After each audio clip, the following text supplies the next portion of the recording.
പ്രിയമുള്ള പ്രേക്ഷകരെ, നാം ഇവിടെ ചർച്ച ചെയ്യുന്നു ജ്യോതിഷ യോഗങ്ങൾ.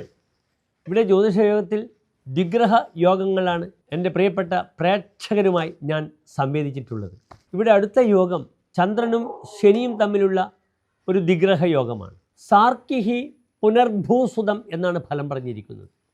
ചന്ദ്രൻ മറ്റ് എല്ലാ ഗ്രഹങ്ങളുമായി ചേർന്നുള്ള യോഗം, ദിഗ്രഹ യോഗങ്ങൾ നാം ചർച്ച ചെയ്ത് കഴിഞ്ഞു. ചന്ദ്രനും ശനിയും തമ്മിൽ യോഗം ചെയ്താൽ ഈ ദിഗ്രഹയോഗം എന്ത് ഫലമാണ് ഉണ്ടാക്കുക? പുനർഭൂസുതം എന്നാണ് പറഞ്ഞിരിക്കുന്നത്.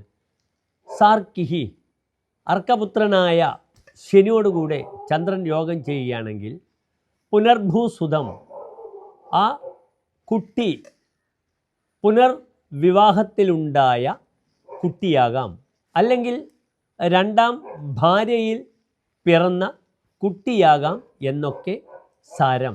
ഒരു വിചിത്രമായ യോഗമാണിത്. പക്ഷേ പല ജാതകങ്ങളിലും ഈ ഒരു യോഗം കണ്ടിട്ടുണ്ട്.